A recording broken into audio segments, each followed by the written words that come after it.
എല്ലാ ഉദ്യോഗാർത്ഥികൾക്കും PSC മാസ്റ്ററിൻ്റെ മറ്റൊരു വീഡിയോയിലേക്ക് സ്വാഗതം. നമ്മളിന്ന് കറണ്ട് അഫയേഴ്സ് ആണ് ജൂലൈയിലെ PSC ബുള്ളറ്റിൻ്റെ കറണ്ട് അഫയേഴ്സ് ആണ് ഡിസ്കസ് ചെയ്യുന്നത്. ഇപ്പോൾ കഴിഞ്ഞ എക്സാംസ് നോക്കിയാൽ നമുക്ക് മനസ്സിലാവും, വളരെ തൊട്ടടുത്ത മാസം അല്ലെങ്കിൽ ആ മാസം വരെയുള്ള കറണ്ട് അഫയേഴ്സ് എന്ത് ചെയ്തിട്ടുണ്ട്, ചോദിച്ചിട്ടുണ്ട്.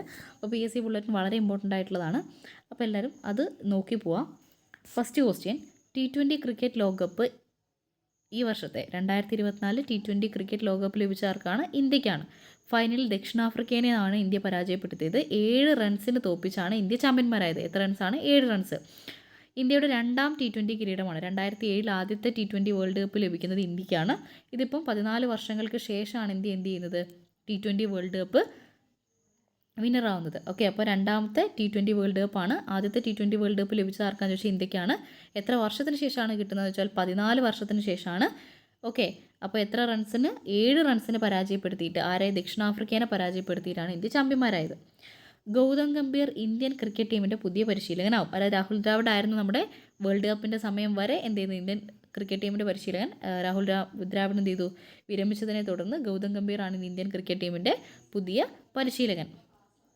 ഇന്ത്യൻ ആരൊക്കെ വിരമിച്ചിട്ടുണ്ട് T20 ഇൻ്റർനാഷണലിന്? നമ്മുടെ രോഹിത് ശർമ്മ, അതുപോലെ തന്നെ വിരാട് കോഹ്ലി, രവീന്ദ്ര ജഡേജ എന്നിവരെന്ത് ചെയ്തിട്ടുണ്ട്? വിരമിച്ചു.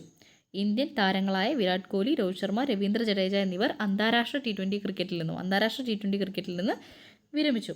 വിഴിഞ്ഞം അന്താരാഷ്ട്ര തുറമുഖത്തേക്കുള്ള ആദ്യ ചരക്ക് കപ്പൽ സാൻ ഫെർണാഡോ ഏതാണ്? വിഴിഞ്ഞം അന്താരാഷ്ട്ര തുറമുഖത്തെത്തിയ ആദ്യ കപ്പൽ ഏതായിരുന്നു? ഷെൻഹുവ 15 ആണ് അല്ലേ. സർവേ നടത്തിയത് ഏതാണ്? സത്ലജാണ്. INS സത്ലജാണ്. ഇനി വിഴിഞ്ഞം അന്താരാഷ്ട്ര തുറമുഖത്തേക്കുള്ള ആദ്യ ചരക്ക് കപ്പൽ ഏതാണ്? San Fernando. ഏതാ? San Fernando. ചരക്ക് കപ്പലാണെന്ത്? San Fernando. ലോകത്തെ രണ്ടാമത്തെ വലിയ കപ്പൽ കമ്പനിയാണ് മെസ്ക്. മെസ്കിൻ്റെ ഉടമസ്ഥതയിലുള്ള കപ്പലാണെന്ത്? San Fernando. അപ്പോൾ ലോകത്തിലെ രണ്ടാമത്തെ ഏറ്റവും വലിയ കപ്പൽ കമ്പനിയായ മെസ്കിൻ്റെ ഉടമസ്ഥതയിലുള്ള സാൻ ഫെർണാഡോ എന്ന ചരക്ക് കപ്പൽ ആണെന്ത് ചെയ്തത്? വിഴിഞ്ഞം തുറമുഖത്തെത്തിയ ആദ്യ ചരക്ക് കപ്പൽ. വിഴിഞ്ഞം തുറമുഖത്തെത്തിയ ആദ്യ ചരക്ക് കപ്പൽ ഏതാണെന്ന് ചോദിച്ചാൽ സാൻ ഫെർണാഡോ. ഏത് കമ്പനിയുടെയാണ്? മെസ്കിൻ്റെയാണ്. അടുത്താണ് ഭാരതീയ ന്യായ സംഹിതയുടെ അടിസ്ഥാനത്തിൽ. ഭാരതീയ ന്യായ സംഹിതയാണ് 2024 ജൂലൈ 1 മുതൽ അല്ലേ ആദ്യമായിട്ട് കേസ് റിപ്പോർട്ട് ചെയ്ത് എവിടെയാണെന്ന് നമ്മൾ പറഞ്ഞായിരുന്നു? മധ്യപ്രദേശിലെ ഗ്വാളിയാറിൽ. ഓക്കെ, അപ്പോൾ ഭാരതീയ ന്യായ സംഹിതയുടെ അടിസ്ഥാനത്തിലുള്ള രാജ്യത്തെ ആദ്യത്തെ കേസ് ഗ്വാളിയോർ മധ്യപ്രദേശിലാണ് റിപ്പോർട്ട് ചെയ്തത്. എവിടെയാണ്? ഗ്വാളിയോർ മധ്യപ്രദേശിലാണ്. ഇത് സംബന്ധിച്ച് കേരളത്തിലെ ആദ്യത്തെ കേസ് എവിടെയാണ്? മലപ്പുറം ജില്ലയിലെ കൊണ്ടോട്ടി. ഭാരതീയ ന്യായ സംഹിത ആയതിനു ശേഷം കേരളത്തിലെ ആദ്യത്തെ കേസ് റിപ്പോർട്ട് ചെയ്ത് മലപ്പുറത്ത് കൊണ്ടോട്ടിയിലും ഇന്ത്യയിലും മധ്യപ്രദേശിലെ ഭോപ്പാലിലുമാണ്. ഇന്ത്യൻ നാവികസേന സെബക്സ് 2 എന്ന പേരിൽ പുതിയതും ഏറ്റവും ശക്തവുമായ നോൺ ന്യൂക്ലിയർ ബോംബ് വികസിപ്പിച്ചു. അപ്പം ഇന്ത്യൻ നാവികസേന ഏറ്റവും ശക്തമായിട്ട് ഈ അടുത്ത് വികസിപ്പിച്ച നോൺ ന്യൂക്ലിയർ ബോംബാണിത് സെബക്സ് 2. ആരാ വികസിപ്പിച്ച? ഇന്ത്യൻ നാവികസേനയാണ് കേട്ടോ. ഇന്ത്യൻ നാവികസേന വികസിപ്പിച്ച നോൺ ന്യൂക്ലിയർ ബോംബാണ് സെബക്സ് 2. സൂര്യനെക്കുറിച്ച് പഠിക്കാൻ ഇന്ത്യ അയച്ച ആദ്യത്തെ L1 പേടകം L1 പോയിന്റിന് ചുറ്റുമുള്ള ആദ്യ ഭ്രമണപഥം പൂർത്തിയാക്കി. പെറുവിലെ ലെംബേയ്ക്ക് പ്രദേശത്ത് 4000 വർഷം പഴക്കമുള്ള ക്ഷേത്രത്തിൻ്റെ അവശിഷ്ടങ്ങൾ പുരാവസ്തു ഗവേഷകർ കണ്ടെത്തി. അപ്പോൾ എവിടെയാണ് 4000 വർഷം പഴക്കമുള്ള ക്ഷേത്രത്തിൻ്റെ അവശിഷ്ടങ്ങൾ കണ്ടെത്തിയ രാജ്യം ഈ അടുത്തെന്ന് ചോദിച്ചാൽ എവിടെയാണ്? പെറുവിലാണ് 4000 വർഷം മുന്നേയുള്ള ക്ഷേത്രത്തിൻ്റെ അവശിഷ്ടങ്ങളൊക്കെ പെറുക്കിയെടുത്തു. ഇവിടുന്ന് പെറുന്ന്. ഇലക്ട്രിക്കൽ ഇൻസ്പെക്ടറേറ്റിൻ്റെ സേവനങ്ങളും ഇടപാടുകളും ഓൺലൈനിലൂടെ വേഗത്തിലും സുതാര്യവുമാക്കാനായി സുരക്ഷാ സോഫ്റ്റ്വെയർ. അപ്പോൾ ഇലക്ട്രിക്കൽ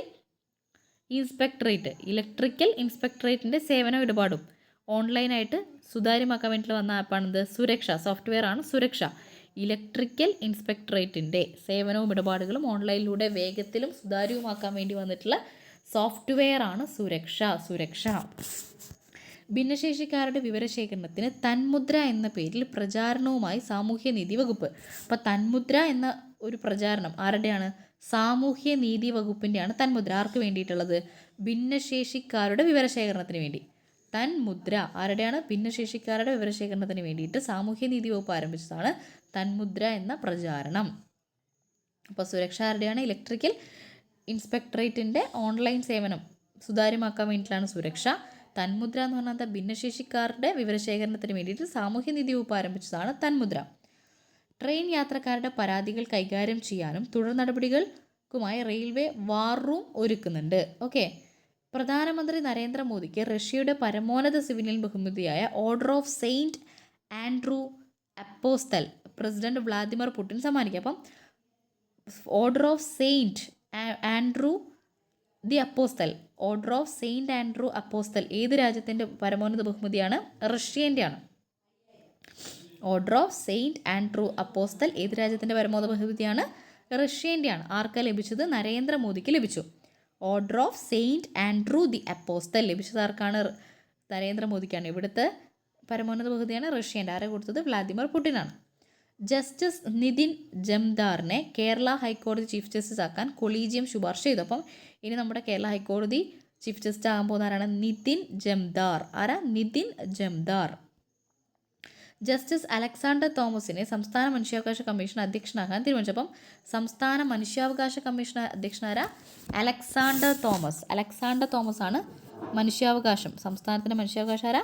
അലക്സാണ്ടർ തോമസ്. മനുഷ്യാവകാശം ആർക്ക് വേണം? അലക്സാണ്ടർ തോമസും. നമ്മുടെ ഹൈക്കോടതി ആരാ? ഹൈക്കോടതി ചീഫ് ജസ്റ്റിസ് ആവാൻ പോകുന്നത് നിതിൻ ജംദാറുമാണ്. നിതിൻ ജംദാർ ഹൈക്കോടതിയും മനുഷ്യാവകാശം അലക്സാണ്ടർ തോമസും ആണ്. NC മമ്മൂട്ടി പുരസ്കാരം കുരീപ്പുഴ ശ്രീകുമാറിനാണ് കിട്ടിയത്. NC മമ്മൂട്ടി പുരസ്കാരം ആർക്ക് കിട്ടി? അത് കുരീപ്പുഴ ശ്രീകുമാർ. ആർക്ക് കിട്ടി? കുരീപ്പുഴ ശ്രീകുമാറിനാണ് കിട്ടിയത്. ഇനി ശ്രീകുമാരൻ തമ്പി ഫൗണ്ടേഷൻ പുരസ്കാരം മോഹൻലാലിനാണ് കിട്ടിയത്. ശ്രീകുമാരൻ തമ്പി ഫൗണ്ടേഷൻ പുരസ്കാരം മോഹൻലാൽ. എന്നാൽ NC മമ്മൂട്ടി പുരസ്കാരം കുരീപ്പുഴ ശ്രീകുമാറിനും കിട്ടി. ശ്രീകുമാരൻ തമ്പി ആർക്ക് കിട്ടിയത്? മോഹൻലാലിനാണ്. ഈ വർഷത്തെ ഭരത് ഗോപി പുരസ്കാരം സലീം കുമാറിനാണ് കേട്ടോ. ഭരത് ഗോപി ആർക്ക് കിട്ടിയത്? ഇമ്പോർട്ടൻ്റ് ആണ്. ഭരത് ഗോപി സലീം കുമാറിന് ഭരത് ഗോപി കിട്ടി. അതുപോലെ തന്നെ ശ്രീകുമാരൻ തമ്പിൻ്റെ ഫൗണ്ടേഷൻ പുരസ്കാരം ആർക്ക് കിട്ടി? മോഹൻലാലിന് കിട്ടി. NC മമ്മൂട്ടി കിട്ടിയത് ആർക്കാ? കുരീപ്പുഴ ശ്രീകുമാറിനാണ്.